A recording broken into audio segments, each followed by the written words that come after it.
to actually consider as first picks. And speaking of first picks, the first ban is Mordekaiser. He is once again removed. Of course, FlyQuest no longer undefeated on the champion, but still going to be removed from the options of champions available. Rise off the table, Malzahar the same. Even though FlyQuest did not do very well with the champion before, it looks like Immortals don't want to risk that option anyway. Yeah, it's interesting. They're trying to just kind of cripple the bottom lane here, where they got a CS advantage in the first game by counter-picking on both and forcing the Caitlyn into the Sivir matchup so that they could win it. And look at that Moon. Hey, I got a scorecard there. It looks like a menu. It's like, oh, who do I want to feast on today? It said Moon and High on it, so I'm just like, what has he got there? Oh, I couldn't tell. That's interesting. We'll get another shot of it later. Trust me, it'll happen at some point. Yeah, it's like one of those cards that coaches hold up to their mouth. Yeah, in you can't lip read football. Them. LeBlanc, blue side ban out from Immortals. Pobelter clearly not wanting to play the champion as a first pick, although she is, with Varus off the table, easily the highest prized champion left in the pool of champions. Strange ban. I don't know if that informs his champion pool or what, but yeah, they don't want to play it. Now Rengar, Graves, Shen, Camille, all on the table still. So the Shen ban is the one that they go for there. Rengar, Graves, Camille. And Camille has not been a good champion for Balls. It's been good against him, but Immortals would rather play the Rengar side of the matchup. Now, we saw Rengar Lulu piloted very well by Team Dignitas. That could be a combo that is just too fearsome to let go. But they also might realize that Balls won't pick Camille anyway, so they can wait and just take what they believe to be the better of the two junglers. We saw Smithy rather preferred Graves, but Dardoch clearly prefers Rengar. Yeah, Dardoch used to be that Rengar one trick we talked about. Also Moon loves that champion as well. So you expect the Graves, maybe the Lulu here as well, so it's not paired up. Yeah. I wonder. Because I really do think Lulu should be joining the champ pool right now for Immortals in the next round if they don't do something special about it. And with FlyQuest already mirroring the jungle picks, it wouldn't be hard for Immortals to keep mirroring the roles from then on. So, yep, there's the Lulu grab. I think that was mandatory to take away. And Immortals are kind of correct in guessing that they can wait on a Camille pick if they even want it. Not everyone believes she's the best top laner, but certainly has been a frequently picked and banned champion overall. But there have been champs like she goes unpicked. It's not unheard of. And so now, possibly support and top lane. Yeah, I think you match supports and you leave the rest of your time to debate the final pick. Because so many teams want to match roles. They don't like playing the horse trading, the pick and ban, and target banning each other. Just teams would rather match. And so they said, well, we're going to pick Karma. Okay. Take the 30 seconds to debate what's going in next. Okay, lock it in. Now take the next 30 seconds to still talk about we're getting into the top lane of the mid lane. And it's actually going to be Camille left up. It's going to be Rumble instead. They'd rather play that side of it. The question is, does Balls feel good playing like Renekton into it, which can be a good matchup, or you go somewhere else entirely? Because you have a chance to take like a Cassiopeia and ban counterpicks, or take a Zed and ban counterpicks, things like this. Take the Jhin and ban counterpicks. There's, of course, plenty of options for FlyQuest to take one role and ban two away. Yeah, I think you match, though. Yeah, and they're going to match with Nautilus. So, going to be a tank top to match, which is really no surprise. Balls' best performances have been on tank tops, to be honest. Even if there are theoretical good matchups, then Nautilus is what I think he's been best on as a player. And it means we do have mirrored roles. Yeah, after the Maokai fell out of the meta, which was his go-to top lane champion, the Nautilus was the second most played, just 2 games behind that. So Balls will be comfortable there, but the Rumble matchup will shut him in early. There is some kill potential if the Graves shows up. I like having the high CC laner, but we have seen Lemonnation play some crazy stuff bot. Maokai the other day, not afraid to pull out the Blitzcrank or the Nautilus himself, so could be a flex around, could be Lulu going somewhere else, who knows. It's a crazy world for FlyQuest, but I feel like they're getting a little more normal after that first draft, trying not to do as many crazy things or curveballs. Well, right, you heard what Lemonnation talked about it, I think, which was that, actually I don't know if he said it publicly, so maybe I'll go back on it, but in general, like the benefit of meta picks is that you've seen the comps play out, right? Like, it's like, ooh, Lulu Rengar is good, and we see how, SKT plays Lulu Rengar. All right, makes sense, cool, we can do this. And if you're groundbreaking on like a Mordekaiser, it's like, I know they don't know the matchups, but do you actually know the matchups? Are you counterpicking yourself? Are you actually playing the mid game right? And that exploration can be very difficult. So I understand that sometimes it's not going to work out for you. I still appreciate teams that innovate like this. Either way, 2 marksman bot laners banned away by FlyQuest. Of course, mid laners well, I would say moderately pinched so far pool-wise, and a Zed ban adds to the things that High won't be able to play. Yep, and they get another ban here as well. Most likely targeted at the mid lane. Orianna, Cassiopeia. There's also a decent amount of things on board too. Okay. So they make sure they can't take away that next top tier, but there's still Jhin available. There's still Ashe available. Yeah. Which is interesting, because those are easily the most picked bot laners, you know, after Varus. And I guess if they're trying to set up for the matchup, that's fine. We know Ezreal's stock has been rising, and the Caitlyn was early picked by Immortals before. FlyQuest banning the server that they played prior. They're actually going to blind pick Orianna to wait on their bot lane pick. What are the odds they're playing Graves bot?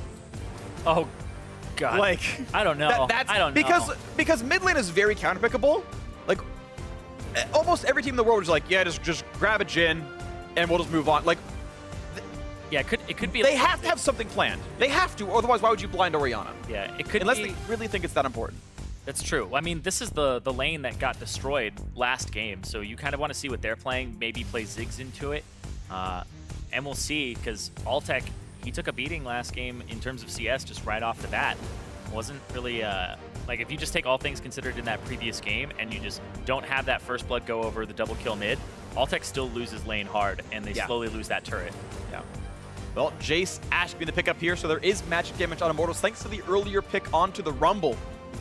And with FlyQuest banning away several bot lane marksmen, they still leave that high priority Jayce available, and it's just going to be the Jhin of the bot side anyway, so interesting there. Still, I think, strange as far as the pick order is concerned, but pretty standard composition coming through at the very end of it all anyway. Immortals with a good mix of damage types. FlyQuest the same. No tank on the Immortals side can make team fighting harder, but they do have plenty of damage output for these members. Very deadly. Yeah, we're seeing a lot about how a Karma and a Lulu kind of make somebody a little bit more tanky, but it's still not enough to match these mega tanks that are just building full armor and magic resistance. You don't become Nautilus. Exactly, but there are things that can really put a stopper on certain abilities. Like, I think the Karma Mantra E is actually just something that destroys Rumble Ultimate, where it almost does 0 damage at that point, because it's on for such a short amount of time, but it gives the people enough movement speed to move off of it, etc. So they have both Karma and Rumble on their own team, so it's not something they have to worry about this game in particular, but it's just combos like that where Karma can really make something completely negated as an ability. Absolutely so. The coaches shake hands for what could be the last time of the split. You never know for sure. These teams still have some mobility available, and they might end up meeting in the playoffs. Immortals, again, still hold on to 6th place for now, and up 1-0 in the series. They have a good chance of, you know, controlling their destiny and making sure they do make it into that postseason.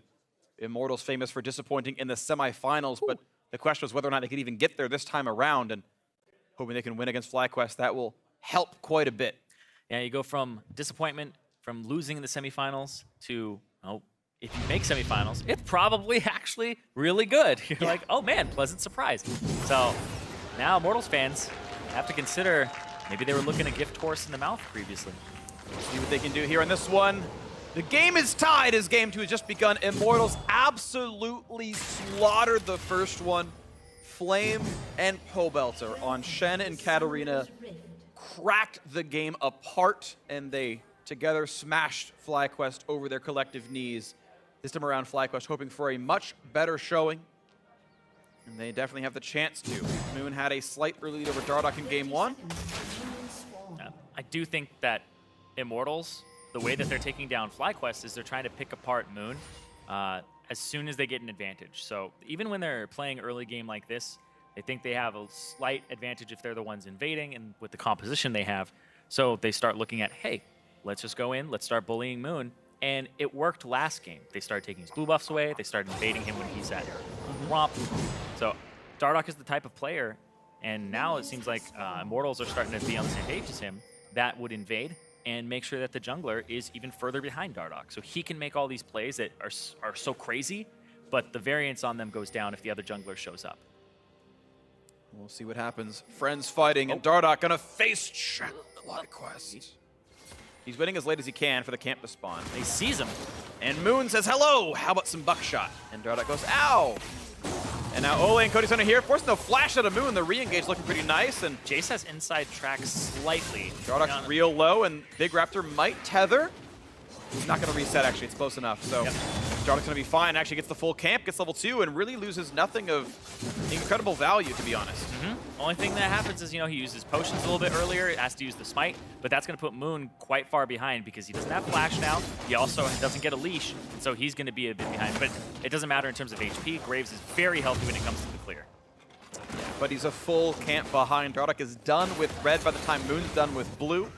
Yeah, this gets scary because if your Graves running around no flash against this Rengar, he could invade you. He could show up at your blue buff. So I expect Moon to take a little bit of a safer route. Well, they also know they chunked Dardoch, and a fight in the bot lane is going to be the root lander from Altec, but he's reloading. He took like 4 auto attacks while reloading. He's going to die to Olleh, and Lemmonnation's next up in the chopping block, shields himself. The flash follow, a double kill for the bot lane of Immortals. Bet you wish Mordekai's were here. Immortals, we talked about their bottom lane. Cody Sun and Olleh had been looking better and better throughout the weeks, even when they lost. It was like, man, Cody Sun and Olleh, definitely not the reason they lost. They're the reason they were in the game still. For their last few performances, they started smashing the bottom lane last game. And this, again, it's a level 2 power spike for Altec. He's playing it right, but Lemonnation has to back up. And Altec walks into melee range, reloading. Walks up, isn't actually auto-spacing, despite all dank memes.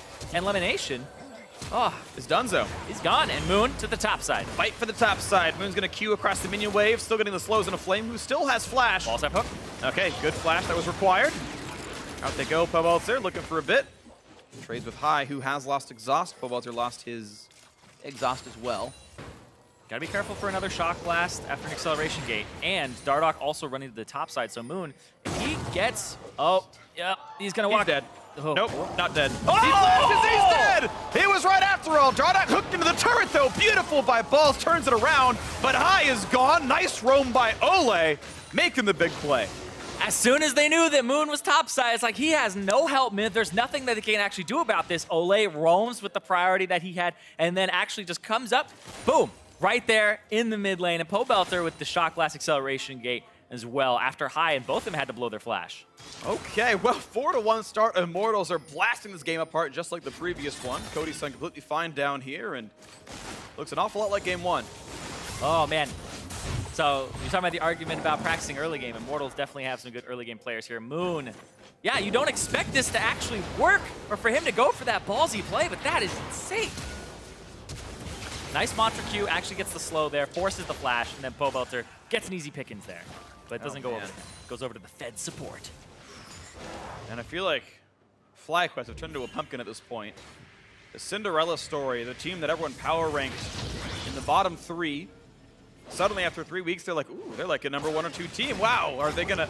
It's Cloud9 White, they're smashing. How good are they? It's like, well, now they're kind of playing back like the power rankings were considered. I mean, the bot lane fight by Altec Lemonnation was actually terrible. Like, you can give credit to Cody Sun early for playing it right, but they played that miserably as FlyQuest. The Raptor invade backfired as well, and then it's just High gets blasted in the mid lane by Olleh roaming as well, and it's like, hey, it's good plays by Immortals, but it's also catastrophes by FlyQuest.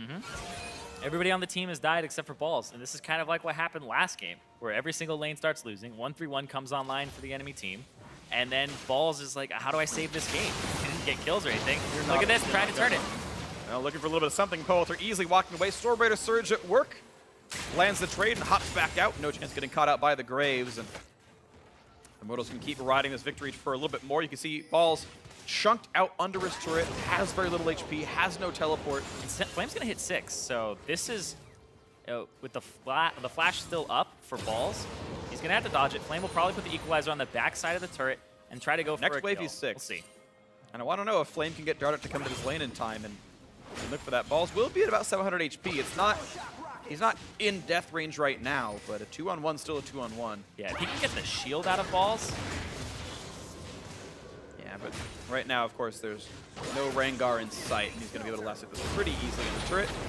This is actually pretty well played by Balls, by the way. Anyone watching on YouTube or anywhere in the VOD, if you play top lane and you're in a bad matchup, watch how Balls played that, because he did a really good job of last hitting in a bad matchup under turret with low HP. Now Dardoch is heading... Yeah, right? It's not the easiest to do it on, but... He hits all of them for so much. Yeah, it's just those that extra damage from his Riptide. Yeah. He's gonna miss that one now. So yeah, it's not easy. It's not always, yeah. And Dardoch's gotta kind of pre-plan it. Dardoch's gonna look for wards and wrap top. Pobelter might come with, so they're going to spot this. Balls should back off of the turret completely and give it up. You know, when FlyQuest was in Champ Select, they said, Balls, what do you want this game? And he said, not a loss. Unfortunately, they misheard him. And they picked him a champion. He was hoping they would start winning. He's 1-0. The rest of his team, unfortunately, not holding up their end of the bargain. FlyQuest high, now running away. Gets shock blasted. Pobelter's fast. Yep.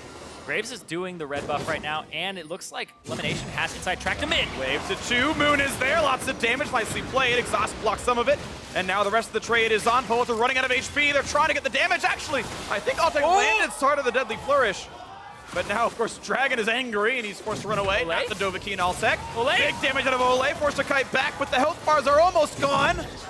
Looking for the root, looking for the volley. The chase is in. 2 kills picked up for the bot lane. Once again, Immortals constantly finding the advantages in the early game. These skirmishes are just going their way, and they're playing them just better. That looked like Lemonnation was going to be there first. It looked like he was actually going to be able to contribute to the fight before Olleh does, and then nothing happens. It's the actual just QR from Olleh that zones, and then they get back, and then it's everybody's there. Altec's now arrived. Cody Sun is now there to actually throw a heal down. So it ends up being really bad for him in League of this Moon, trying to jungle, and now they're just strangling him out. They're just trying to make sure he can't play League of Legends. Down 2 levels, can't fight his own jungle. Man, this game is so rough for FlyQuest. 3,500 gold at 8.5 minutes. This early game has blasted them apart. Shout out to Olleh, the kill leader of the game. Yeah, he's making it work too. Went for the Frostfang. Oh no! Why do people flash in the same line? The 4th kill for Olleh! And he gets away from the trap, he's good. Olleh! Half of all kills are on Immortal support. More than half. No, of all kills, we're counting FlyQuest. All kills. Excellent. Yeah. This is how it should be.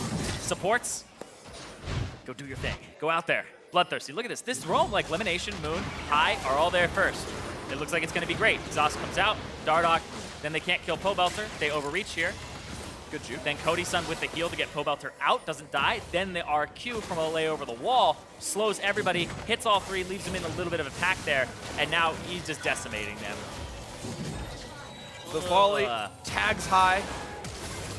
And gets Chase was 2 there. kills. 2 kills off of that. When they had superior numbers advantage for FlyQuest at the start, weren't able to, like, if they didn't follow Pobelter, if they all just decided Dardoch's the one we're going to kill, then that's a different fight. They don't have to chase the Jayce that far. Okay, well, Anchor comes in from Balls. Actually gets some decent damage, to be honest. As long as there's no minion wave around, he can get some hits off onto Flame. The problem is Balls is the only member doing anything on this team aside from giving kills over to Immortals. FlyQuest are losing control rapidly. Dardoch, easy blue hand off. Showing CLG how it's done, and Pobelter not as high impact as the previous game, but hey, still winning lane, still doing a good job. Immortals right now firing on all cylinders. And this is exactly when you need them to. Oh yeah, absolutely. This is a big one. Yeah. Both just for standings and just the mental capacity of saying, hey, you know what? We can beat playoff teams, right? You're gearing up for the postseason. Just showing, like, making playoffs is almost not good enough. You need to show that you're worthy of playing in playoffs. Right now, FlyQuest don't look like an Immortals do. It's so hard to think about, too, because Immortals, hold on, Altec no flash. He's pretty done, though. Good damage output. Okay, he's not actually dead. He's tanky enough, and there wasn't any damage left. But that is still really rough for FlyQuest. Like, how much gold is Olleh ahead? He's 1,700 gold ahead. Olleh has so much gold right now. And he's actually another carry in that bottom lane in terms of the damage he's dealing. Puts he in for balls to buy time. Not going to get jumped in again. Nice equalizer, but gets flashed away. No matter how you aim that, he's going to flash that. Yeah, he gets 1v2 top, blows his flash, and almost kills both members as they're taking turret. Like, why is nobody helping Balls? Because they don't have any control. They can't do anything. I mean, Moon's got wards in his jungle half the time, and he's got to try to, like, resuscitate his dying lanes constantly. Yeah, but this is the easiest lane to gank for Graves with the gank assistance that's available to him. True. It just seems like a lane that should be set up, and I feel like... And they even burn the flash. Exactly, and this is what happened when the first time that Moon played Shaco. I believe they had a Nautilus or Maokai top lane, and they had something that's just so easy to gank for. It's like, why aren't you ganking for it? You know, these are just free kills waiting up there. And I feel like they don't have, they don't feel like they want to gank for Balls. They don't want to gank for the top laner. It just seems like they keep trying mid. I think it's the synergy between Moon and High, but that may be hurting them right now because you need a diverse playstyle. You need to be able to mesh with whatever happens and, you know, kind of go with the flow of the game in the pick ban phase. Yeah. Well, there was one, I suppose. He did come up there one time, and right, they got a kill. Right, they got a kill. The one kill was actually they did come to the top lane, and Moon helped him out with that one. But and then right. he got killed. Okay, well, lane get coming through for Graves. Yeah, this time around. No ulti for balls though, makes this a bit unlikely.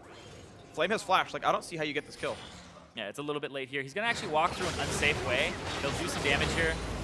Flame's gonna be like, he's playing like there's somebody here. Or I guess he's baiting him. Yeah, Flame too aggressive. All right, gonna have to burn his flash to get away. So that was a pretty good setup, to be honest. I'll give you that one. Well played, FlyQuest. Infernal though, we'll go over because of that. And now you push top lane. You use the Graves to try and get some damage on that turret. Return turrets. And that's what FlyQuest can hope for at this point in the game.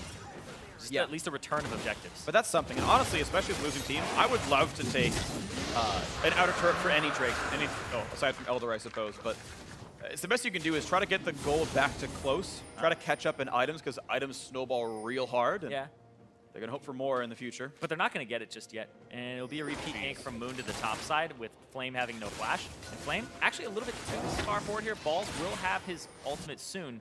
So if he clears this out, maybe a gank on the top lane soon. Because the bottom lane is just being completely taken over right now. So it will actually be if everything fast forwards, it's going to be another turret going down for Immortals. Yep. And FlyQuest actually have nothing off of that. That damage is not really meaningful here. Pobelter actually going to go back in on a high, burns the exhaust. But he's going to survive. High has no mana. And the thing is, Moon spent a minute and a half burning a flash and losing his losing his bot jungle. Okay, that was nice by High. In the 1v1, he gets to burn Pobelter's flash away. A trade of flashes, though. He flashed to get in on that one. And there we go. Gromp is gone. Blue buff's gone. Altec's gone. There's the flash. Gets away with it. Flashes the arrow as well, so that's two ultimates to try and get Altec, who actually blew his heal simultaneously. He's just that afraid and that much trying to dodge it. Hold on, top lane. Moon still in this bush, still waiting for balls to get ganked. Well, they're trying to find that opening. That's the thing is... I mean, at least, you know, they're hearing us. They're like, you know, our only opening is top lane, and it's just not going to happen right here. Flame, okay, he's going to go ult, and maybe they do get it. Nice equalizer, buys some time. Smoke screen's there. They know he has no flash. The damage is going to come through. So, okay, FlyQuest showing that little sign of life, but the problem is they are still losing so much otherwise. Yeah, they lost an Infernal Drake and a turret for that top kill. That's all that went down during that time. The mid lane did actually trade flashes, so could be a place that Moon goes to gank, but I feel like you pick on the Rumble for now.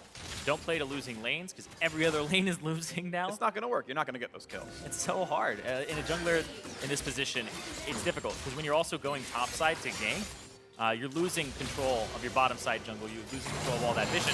You get gank there becomes less likely. First curtain call of the game. Looking for a lot of shots into Cody Sun. Down to half HP. Yeah, there's no shockwave yet. Yeah, it's not cooldown. They're hoping maybe they can burn a flash, maybe they can land a distortion slow, but High couldn't quite get that there, and well, they tried, and Cody's gonna just regen back up with his Warlord's Bloodlust. Yep, and now Pobelter with the small advantage that he has, granted it's less than the other members of his team, he's gonna start split pushing. They're gonna try the 1-3-1 again, and this looks like Immortals really favoring 1-3-1 in terms of composition and how they get these turrets down. Yeah. Well, they can probably ride this one out. In the mid lane they go, decent damage. Altec chunked a little bit. Oh, nice shot by Pobelter. Does he go for the play? Does not have flash. Arrow tanked by Lemonnation. Good body to support. Balls can't find anything to do. There he gets the flash route. Turret Actually, aggro. Yeah, turret aggro is a real big deal. He's not going to die to that shot, though. They need Moon one more thing to ulti. hit him. The Deadly Flourish is not that. Moon has ulti in 1 second here. He's not in range anymore. A few seconds, change that one around. High chunk, dangerously low. Shockwave does not a whole lot. Kill comes through to Dardoch, fighting Moon now once again. Q gets across, gets away with it. Nice trade kill, nicely done by Moon. Here comes Flame. Equalizer. Gotta equalize the kills. Pobelter knocks him down. Look at that one, 2-1.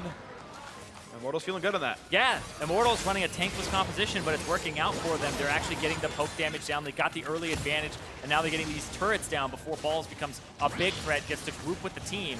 And they've been taking over this game, like you said, last game. It's pretty much a lot of the same. 8,000 gold lead. Yep. As we're approaching 16.5 minutes. This is brutal, once again. It is a super brutal early game. Good plays by Immortals and missteps by FlyQuest. And I like this. The 1-3-1s that are coming through from Immortals aren't just being played cleverly, they're being played well.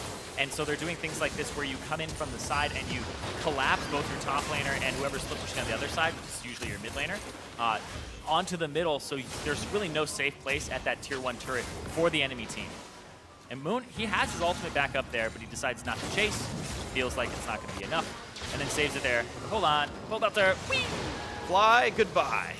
Mid laner goes down, solo kill Pobelter. Storm Raider's working out. Storm Raider Surge doesn't always really do as much as you want on Jayce, but when you get ahead and you're ahead of the curve, because it activates based on percent HP you do to somebody. Sure. So if they get tankier, not going to come in, etc. So you have to stay ahead of the curve, and then he gets in this huge movement speed burst that we see. Yep. Dardoch taking away the big Krugs, takes away some of the small ones as well, jumps right back in off Redemption, and he wants to find someone to jump on to. Buying time for the bottom lane, because it's just Jayce going through high. Taking more of the base. Dead. All right, decent enough coordination. Immortals not letting go of this game, and one thing I'm pleased to see is that they're playing it much more quickly. Right? Game 1 was this much of a lead, and it took them 35 minutes to close it out. This time, bottom hip turrets at half HP in half that time. Maybe could have gone for a little bit more, but decides not to. And instead, Infernal Drake is coming up in 45 seconds, so it's time to reset. Spend the gold that you have, and start looking at that Drake as your next objective here. So it would be 2 for Immortals, which they've been getting lucky with these Drakes. Yep. Flame, good one. 1,600 gold on Flame right now. He needs to reset as well. As you're mentioning, Infernal Drake spawning in 30 seconds, and would like to see him buy. Yeah, I mean, you looked at the gold for all the players, and it's bonkers. It's an 11,000 gold lead. Like, you're not supposed to lose games like this. The one that like made me jump a little bit is the supports. Olleh is 3,000 gold up on Lemonnation, who has 3,700 total. No, Olleh has more money than anyone on FlyQuest. Yeah, like he's rich by 700. What do I buy? Redemption. Nah. And an Ardent Sensor. Nah. Lichbane and a Death Cap. Yeah. Yeah. That's how you do it, man. But not this game for Olleh. He's being a team player. Unlucky. Well, he's being a team player with his. That's the thing. He wasn't a team player with the kills, took them all, but he's a team player with his build. I'm like, if you're not gonna go halfway, man, don't half-ass it. I mean, hey, he has more kills than anyone has assists on his team. All right, he earned them by himself. I mean, highest KP as well, right? Yeah. Olleh's smashing kids. He started to get off the ground. He did build his Eye of the Watcher very quickly, so he was a huge threat in the bottom lane. And then he started roaming and actually spreading that threat all around. His roams were great. Absolutely agree. Olleh's played very, very well this game. Analyst desk take notes. Olleh's playing awesomely. Wink, wink, nudge, nudge. And Immortals just double Infernal Drake. I mean, it's so good for snowballing, just to cement the fact that you will out-teamfight your opponents. And they've got plenty of damage dealers here, right? It's 4 carries, and heck, Olleh almost counts as 5. He's getting some ability power himself. Curtain Call, trying to turn it around, and Flame didn't lose HP. That was his Scrap Shield, and just simply the Seeker's Arm Guard meant nothing happened there from this. And sadly for FlyQuest, they are far behind the curve. Yeah, just a little tickle there, and FlyQuest are going to try to get control of the Baron. And this is what I was talking about with their risky shot calling will sometimes result in desperate Baron calls. I would actually say Fly are in a better position to do the Baron if the game was even because of tankless composition for Immortals. So I don't even know if Immortals really want to do it with the gold advantage. They're fine split pushing. Jayce will now move to the top side. Pobelter will pick up a large lead for himself. That he's just been growing slowly but surely. And Orianna can't 1v1 him. And then you throw Flame to the bottom side, and he'll just slowly deal damage with the Leandries to balls. So these lanes are kind of an inevitability to get pushed in. Yep, the 1-3-1 continues to a certain extent. Dardoch going to reset and get his items in, adding some lethality to the build. Assassin Rengar's back. Plenty of targets to kill, of course, 4 squishies. Yep, wanted the Sterix for at least some tankiness. Bought the Jarm's Fist early, and then serrated Dirk, and finished the Sterix gauge. Where's Moon? Going for Black Cleaver second item. It's quite good on Graves. You get multiple applications off of each shot. So about 2 shots will actually get you 6 stacks. Yeah, through that. But nobody really stacking armor. Yeah, and the nice thing is just that % armor shred is still helpful for your lethality uses elsewhere. Yeah, it's like cooldown reduction. Yeah, so I think especially in this game, it's a great all-around item. It is. It is a great all-around item. And I mean, the problem is it's just not a lot that FlyQuest can do here. They're going to hope and pray that Immortals take way too long to close the game out, that they can somehow get 3 more items in their inventories. But in the meantime, there is no team fight that FlyQuest can win without somehow massively outmaneuvering Immortals. Like, even if you get a good shockwave, there's actually MR on some of these guys, and there's a Karma to shield them off. Even individual picks are almost impossible here. Yeah, it has to be some type of outperformance both in macro and in micro here, because now Immortals get control of mid, get control of top, tanky enough. Oh, look at the ward here. Dardoch gonna break away from the stun. Here comes the engage. Not gonna be much for the deadly flourish, but look at the equalizer coming across. This could be several kills quickly. Dardoch gonna flash out, but re-engage on the high. Nearly gets that one. Balls finally gives away his first death of the game. Shockwave comes out too late, only hits 2, and it means nothing. Yeah, they can just throw all their abilities down in choke points, have so much control, and that's going to be the flashes from Moon and High down, as well as Lemonnation, and the death of Balls is actually going to prompt a Baron. So today I learned, actually, Dardoch is maxing W second. I didn't know that was a thing. I thought everyone maxed Bola on Rengar, but he's actually doing the Savage Roar, or whatever it's actually called. Yep, that's the Battle Roar. Battle Roar, thank you. I didn't realize you maxed the Meowing second over the Dardoch special. I think like the cooldown of damage goes differently, but either way, Dardoch, of course, yeah, Empower W cools down immediately, breaks off the stun, and Equalizer, yeah, some of them can dodge it, but again, the stat difference is so high, just like this Shockwave hits 2 squishies and it doesn't matter. Yeah, they don't have the damage output. It hits Flame and Pobelter, and it takes Flame to about half, but the Pobelter barely scratches. Now they have to lay a trap, so High Moon can try to go for something here on Flame. All right. Go now. Wards it, still gets slowed by Dissonance. Look at that, there's the return damage. They should have it though, nicely done. FlyQuest do find at least a kill. But Dardoch is here, Dardoch has enough damage, he has the ultimate. If he pops it, there you go. All right. High has Moon's Shockwave. low. Can it make the sick play? Shockwave finds a little bit. Sterix pops and goodbye, Moon. Good night. Double kill quickly. Dardoch, of course, a lot of the heavy lifting was done by Flame, and he gets the assist for it. But in the meantime, the rest of the team is pushing the top side of the map, 3 versus 3. And that's going to be almost all of Altec's health. It's disgusting. Okay. Yeah, this is why Jayce is one of the best mid laners right now. Really, like, hard to find a matchup that he struggles in. And then, oh, Altec! Shock blast! The E's on cooldown. I tried to kill him, but he almost got his 7th kill of the game. Lemonnation gonna fall. Pobelter gets his 3rd, and the chase is on for Balls, flashing away from To the Skies. Oh man, this game is just, it's been over for a while, but it's closing out now. Yeah. And much faster than last time. We say it's not over till it's over, but this one has been a bit over for a while. Dardoch now was shoved out the bottom lane, got that turret to about half.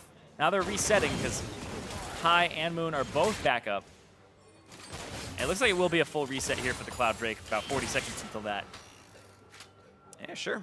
Add one more notch to the belt, and then I don't think you even bother waiting for much else at this point. One inhibitor already gone, bot inhibitor turret very low as well, and Immortals, again, I gotta give them praise off of some really good early game plays. And they're gonna close out almost definitely the series 2-0 against a team above them in the standings. Yeah, and that'll actually mean FlyQuest is starting to slip very hard. If it's another 2-0, that means FlyQuest 2-0'd by Cloud9, Phoenix 1, and now Immortals 3 matches in a row. Looking for an engage. Dardoch's gonna find it. Actually one-shots High. Looks for a bit more. Moon danger more. Low. Can't click at the kill. Now he will. And Moon's gonna feel doubly bad. A triple kill for the Rengar. Dardoch avenging himself, vindicating from his previous week's performances, where they lost both their matches against the bottom teams in the LCS, but now it's Immortals riding high, finding themselves a much better performance, finding themselves a win, and a 2-0 with that. It's going to be a 26-minute victory. FlyQuest cannot hold on anymore. Balls sadly will receive a loss here in this one. Did the best he could, but the rest of the lanes fell apart, and Immortals make it a clean 2-0. It wasn't exciting, it wasn't flashy, but I will say it was clean, and you can get excited about that for Immortals. Yeah, absolutely. Immortals improved 6-7. Same record as Counter Logic Gaming. 1 match behind FlyQuest. And they've even got more to play. They've got 5 still to go. They're ahead of Echo Fox. Again, tied with CLG. Half match behind FlyQuest. They're keeping their 1 match lead over Team Dignitas. Immortals, 5 to go, and keep going on. When they're above Echo Fox, they're 2 above Echo Fox because of tiebreaker. Yeah. So the fact that they have that head-to-head really helps them out, and it puts pressure onto Echo Fox to try and stay in playoffs. And Immortals, a lot of people were saying that they might slip after losing to Envy and TL. Hell, I was even thinking it because it looked like some of the worst that they had played. Looked like a train wreck.